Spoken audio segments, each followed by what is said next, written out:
शेतकरी मित्रांनो नमस्कार। सोयाबीन पिकाची पेरणी करताना खताची मात्रा देताय की नाही? अनेक शेतकरी पीक 15-20 दिवसांचं झाल्यानंतर महिन्याचं झाल्यानंतर खत मात्रा देतात।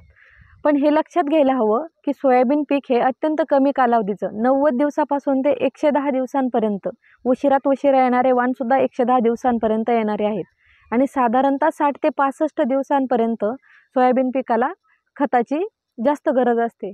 कारण पीक एकदा 70-75 दिवसांचं झाल्यानंतर शेंगा ह्या सुकायला आणि दाणे भरायला लागतात। त्यानंतर सोयाबीनला जास्त खताची गरज पडत नाही। त्यामुळे सोयाबीन पिकाच्या खत मात्रा देताना ही गोष्ट लक्षात ठेवायची की सोयाबीन पिकाची जी खत मात्रा आहे, नत्र 50 किलो, स्फुरद 75 किलो आणि पालाश 45 किलो।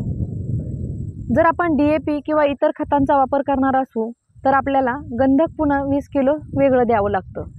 पण जर आपण नत्र स्फुरद आणि पालाश यांच्यासाठी सरळ खताचा जर वापर केला म्हणजे युरिया, सिंगल सुपर फॉस्फेट आणि MOP, तर आपल्याला वेगळं त्याच्यामध्ये परत गंधक देण्याची गरज पडत नाही। यासाठी आपल्याला सरळ पद्धतीने खत देताना युरिया 109 किलो, 469 किलो आपल्याला द्यायचा आहे सिंगल सुपर फॉस्फेट आणि 75 किलो MOP। या खतांचा जर वापर केला तर खर्च कमी होईल आणि सरळ पद्धतीने आपल्याला खतही देता येतील। सर्व घटक आपल्याला योग्य प्रमाणामध्ये पिकाला मिळतील। तरी सर्व शेतकरी बांधवांनी पेरणीच्या वेळी सोयाबीन पिकाला खत देण्याचा प्रयत्न करावा। धन्यवाद।